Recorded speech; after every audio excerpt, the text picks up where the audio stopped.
Hello, everyone, and welcome back to the Gold Coast edition of the Vilic Law SEQFC preview show. I'm Darren Lutton, and we've got two guests with us today. We've got Mark Madge from Football Gold Coast, and you're from Gold Coast Knights now, and the Gold Coast Bulletin? You're everywhere. Hey guys, how are we? I'm back again. Can't get me off this show. Can't get my just more things to add, but no, everywhere and continuing on with SEQ, keeping people happy and keeping myself in the mix. So thanks for having me again, Darren. Appreciate it. Good stuff. All about spreading the word, isn't it? That's it. Yeah. And we've got Kirk Brebner from the grand final winning Surfers Paradise Apollo. Good evening. Good morning. Good evening. Afternoon, evening, morning, same old. Good afternoon, Aaron. Hi, Kirk. Good afternoon, mate. Yeah. Good to be back. Looking forward to a great season ahead, but good to be back. Good stuff. All right, let's get straight into it. Round one was last weekend. The biggest match, we'll start with you, Kirk. You took on Musgrave and you gave them a welcome to the Gold Coast Premier League, a 10-0 hammering. Mate, baptism of fire, unfortunately, for Musgrave. That's the best 45 minutes I've seen us play in probably 18 months. We were ferocious, absolutely ferocious. I felt sorry for, obviously, Musgrave, but whoever played us that day were up for a hiding. Yes, unfortunately, but I think it was 4-0 after 20 minutes. And don't get me wrong, Musgrave will do all right. They'll get better. Once they get used to the pace of the game and and the Premier League and what it's all about, they'll improve. But our lads were I've never seen them play like that in a long, long time. And, we've got some good players there, coached well, good club.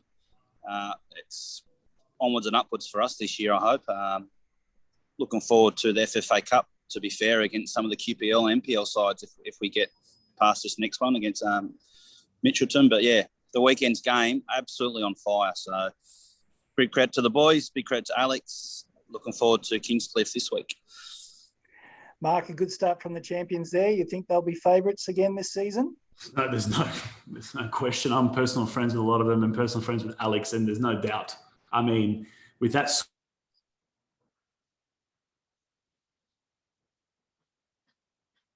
people around the grounds, I believe Musgrave didn't make a mistake in the first half. As crazy as that sounds, to be down 8-0 at halftime and not make a clear-cut error, no penalty giveaways, no dodgy back passes, no free kicks around the box. You just came into a team that just clicked, and they're going to click. As Kirk said, put anyone in front of them, in our league in that first half, and they would have copped it. They're a good side. I mean, they've only gotten better. So that every position that needed maybe a bit of work, don't forget they went undefeated last year. But any position that needed a bit of an upgrade, they haven't just upgraded. They've gotten probably the best player in that position. So one name that a lot of your SEQ fans will be familiar with is Fraser Hills. This is a guy that was the FFA Cup Player of the Year with Brisbane Strikers. They went to the semi-final. He's now running around in Gold Coast Premier League. Like, let's just a second. And he hasn't even hit his full potential yet and was still fantastic. So, again, good side, hard to beat. I saw a lot of opposition coaches there just going, okay. And I mean, at the end of the day, Musgrave, as Kirk said, I actually don't think they're going to struggle. They have some good players in key areas. It's just, you can't, unfortunately, man for man, they are the best players in every position, if not the top three in each position. And way too overpowered for this Premier League, put it that way. There you go. There's the early call. Broadbeach got their campaign off to a great start with a 6-1 victory over Robina.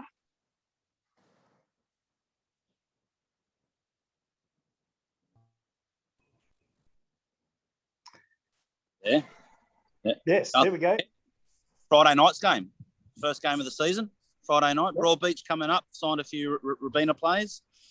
I didn't get to go to the game, but I heard about it. Robina obviously had a bad off-season, losing nearly the majority, if not all, their squad. I feel sorry for them in that aspect, but Broadbeach hopefully coming back up to how they should be, how they have been in previous years. So, I'm looking forward to seeing how they go, but unfortunately, baptism of fire again for Robina. Mark obviously at the game. You've probably got more comment.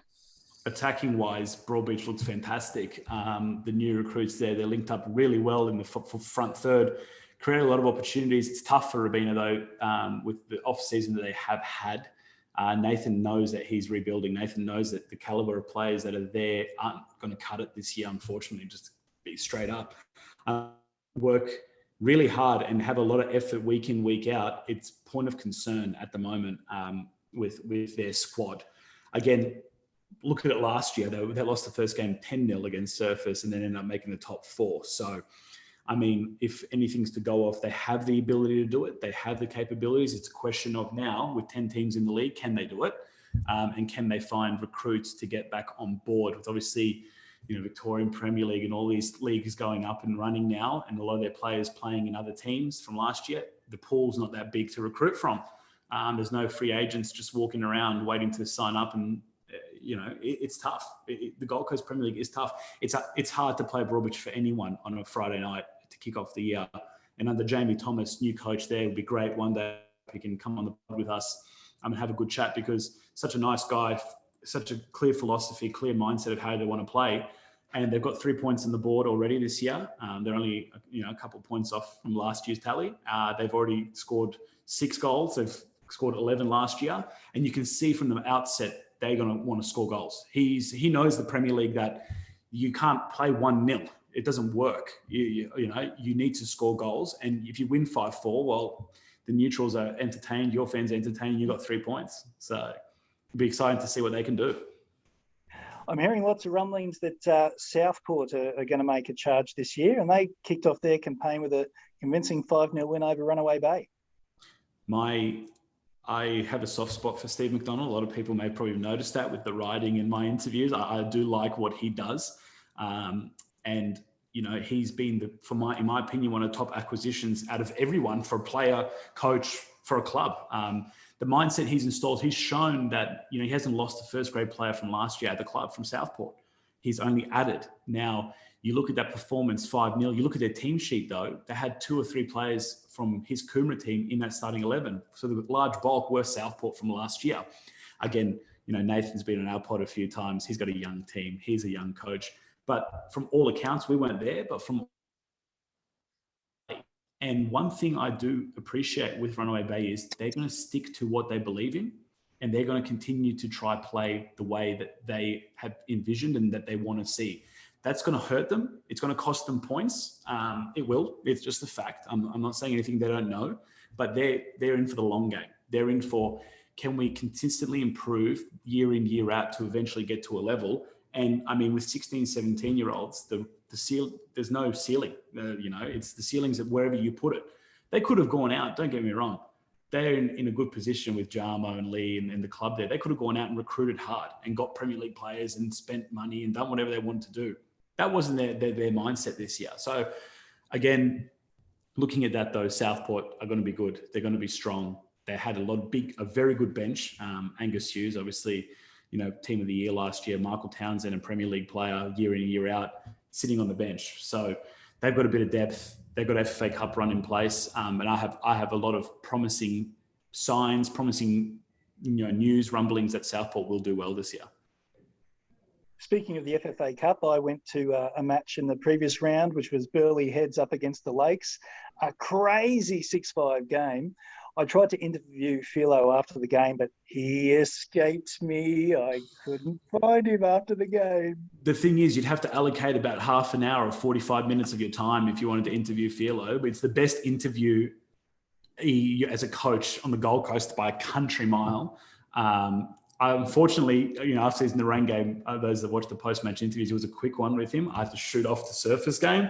So, Burleigh to Musgrave was a bit of a distance, but again, what a game. I mean, I was watching it on a live stream, and that's what the Cup was all about. I mean, it could have been anything at the end of the day, but 6-5 was just mental.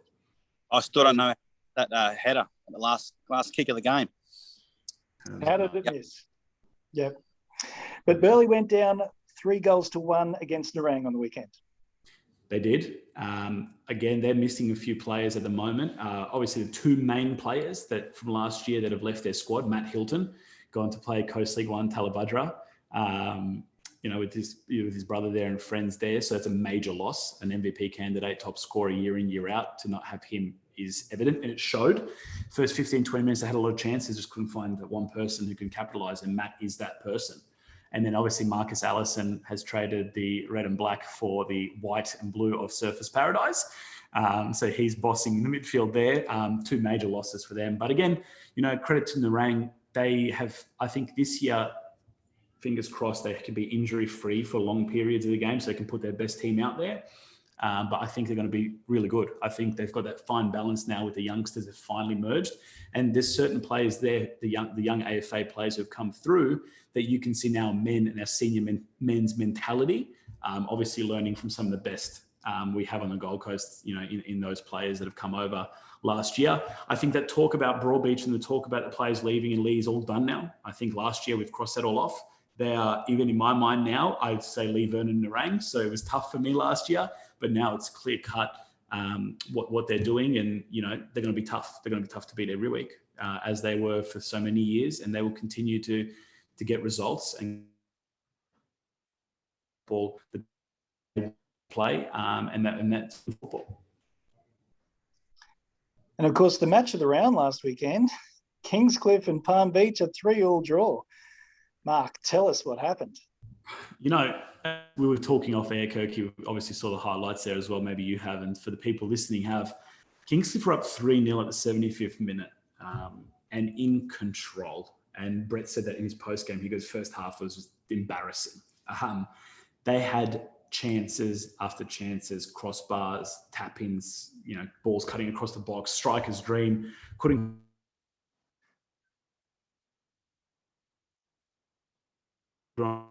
would agree with that, even Brett would agree. And then for 5 minutes, they just turned off, and it was just goal. In the space of 5 minutes, it was back to 3-3. And with 10 minutes to go, if you had asked me, I would have said Palm Beach is winning this game. When that happens to any team, it's hard to get back out of that, what has actually just happened. Obviously the two key losses for Palm Beach, for me and Sam King, they're trying to get those players who have come in back up to speed to that level. And Harry Liebke in the midfield there, he's not back. He's still injured. So, I think this will be the wake-up call for Palm Beach. But take nothing away from Kingscliff. They're a serious team. They're no joke. They have got good players in good areas and play well coached. Ross Fennick, been on our show as well. They're not here to make up numbers. They're here to push. And a lot of people in season launch tipped them for top 4. I think that's a good benchmark for where they are now. They will be there or thereabouts for the duration of the season if they can keep those fine moments in check. So they'll learn from this. You would expect them to not, make that same mistake again. And if they do, they'll get punished again. And that's just how it is. But entertaining, nice afternoon down in Kingscliff. But the best part of it all is we got all 5 games in the Gold Coast Premier League, considering the weather. So a great way to end the weekend's action. Yes, and hopefully that'll occur again this weekend. We'll just quickly run through the games, and I'll just get you to pick out the highlights there. We've got Broadbeach hosting Narang, Robina up against Musgrave, Runaway Bay against Burleigh Heads, Surfers Paradise Kingscliff, and Palm Beach against Southport. Kirky will probably touch on their game as well, but the 2 games, Palm Beach, Southport's the one that sticks out. 2 good teams again. That game's now at Palm Beach as well, so they'll be looking to bounce back. Steve McDonald has a good team, though, going down to Palm Beach. Be confident to get a win. And obviously Surfers Kingscliff, the 3 out of the 5 games early on days, in the Narang Broadbeach there on the Friday night, those are the teams that, have top 4, top 6 aspirations. Not that the rest don't, but at this current point in time, those would be the best teams equipped, especially those 2 Saturday games. Good football. Southport, Palm Beach, 2 teams that many have picked to be locks for the final series. But again, fingers crossed we get a full week of football in.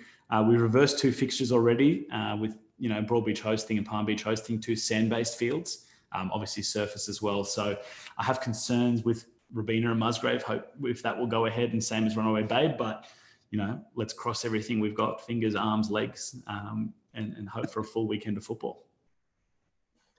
Kirk, you must be looking forward to this weekend's game. Pardon? Sorry. Yeah, no, I'm looking forward to Kingscliff. It's another team that's come up from the Coast League. Different kettle of fish, I think, we are than Palm Beach were. They're going to be, let's make no bones about it.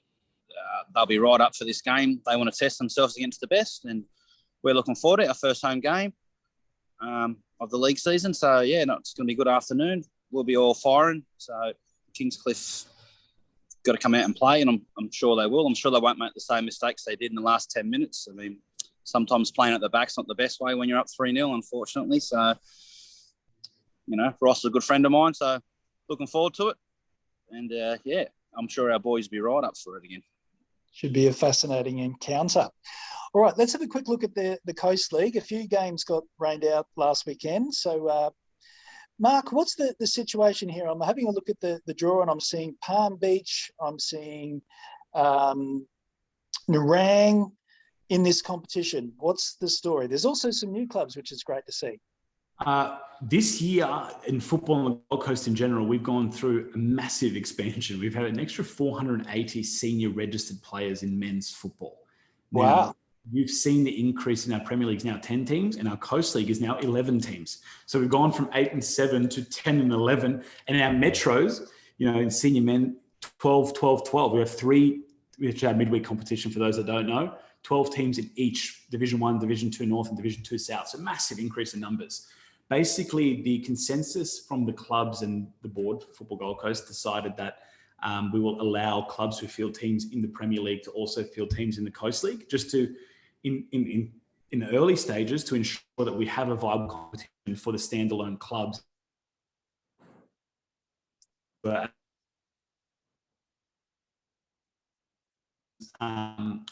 the new clubs entering, as you said, Talabudra, Ormo, Legends, these teams, Tambourine, sorry, I forgot to mention Tambourine. Those clubs there were always just on the brink of coming in. So were they coming this year? Yeah, we're coming in. They were not coming in. They've all finally decided to join the competition all in the same year. So that's the main purpose with the double ups. But I mean, if those Premier League clubs can field 2 teams in a standalone competition, let them.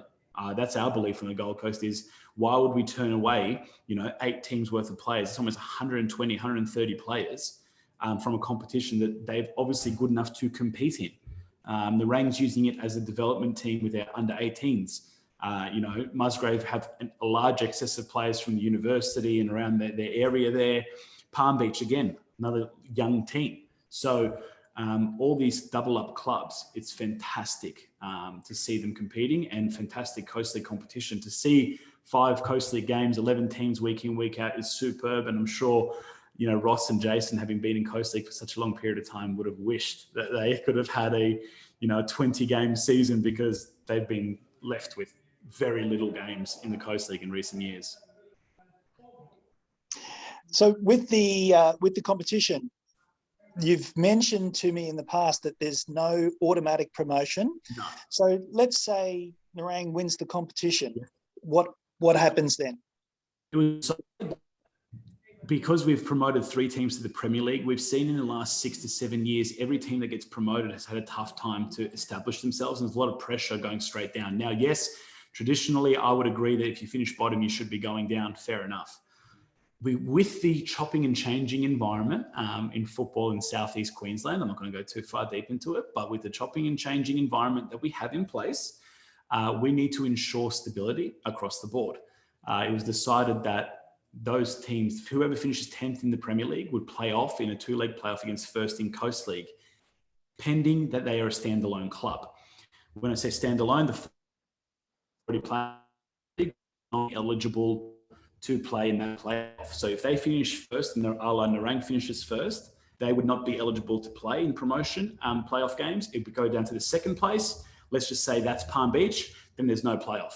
So the theory would be, if you can't beat the 3rd and 4th place teams in Coast League from a club, maybe you don't deserve to be in the Premier League. And, to promote and have the opportunity when you finish 3rd or 4th, imagine 5th. Imagine if all 4 of those teams finish 1 to 4. A 5th place team to have the right for promotion, especially automatic or anything along that nature, would be ridiculous. So You know, that was the theory behind that. It's just to give a bit of stability for those clubs in Premier. Hey, it's not instant pressure because it is a hard environment to go straight into, considering the success of a lot of the other clubs that have been there year in, year out. What are your thoughts on that, Kirk? I've had mixed feelings with that over all the years when we were in Coast League, but I can understand the point of view for it this year, to be fair. I think we should keep the 3 teams we brought up, and hopefully they can sustain themselves and build on that. I think relegating the team straight down and bringing a team up and then they just go back and forth. I mean, that's what promotion relegation is, let's be fair. But I think nurturing those clubs, and then I think you'll find some of the other clubs, probably like Pat Pines and such, don't really want to come up because they know they can't compete in it to a certain degree. And then obviously if it brings the 18s through with the teams like Nerang, Palm Beach, stuff like that, yeah, I think it's all right. The only thing I would say is, been around the coast a long time, is when it gets halfway through the season and they're struggling for players, it's obviously the Coast League reserves, can they pull from somewhere? If they're being pulled up to Premier League reserves or to the Coast League, can they pull from the Metro? Which I'm sure they will have to, but yeah, so that's the only thing I would be. But, you know, more teams are better. All these men playing, and I'm not sure where they come from. So it's one of those as well, to add what Kirk just said there. There was an idea floated at one stage that we might have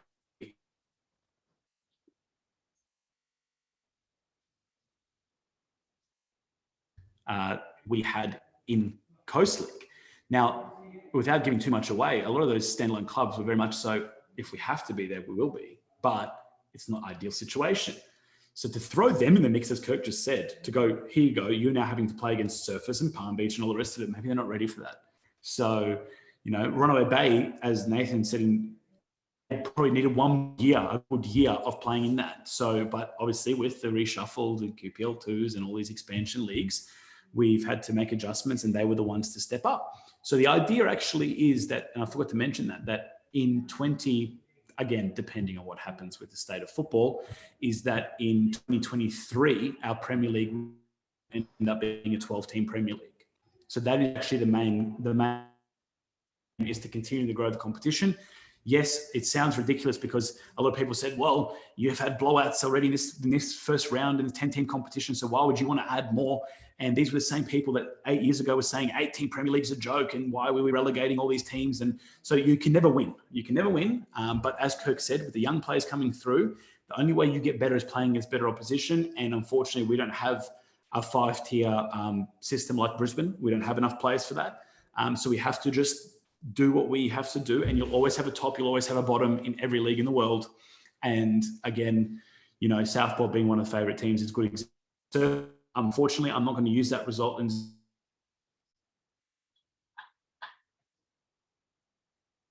I have a lot of, they're too overpowered for the state of the Gold Coast Premier League. But Southport Bay shows you a young team versus an experienced team expecting to do well, 5-0. And, you know, could have been, from what I gather, you know, Southport took their chances really well. And that was that. So, yeah, that's touching on that promotion relegation part. Yeah, well, it sets things up for a fascinating year. Can't wait to chat about to you guys every week about the results, and we're all set for a fascinating year. And I will say that stability is a good thing, particularly with everything that's happening higher up in the chain.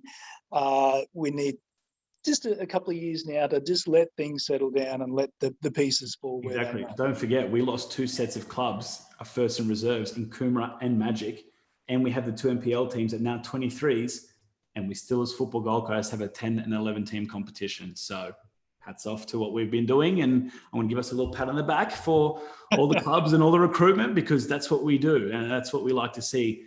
And I would like to say, I haven't commented on that post yet, but I saw those power rankings pop up in your group, Darren.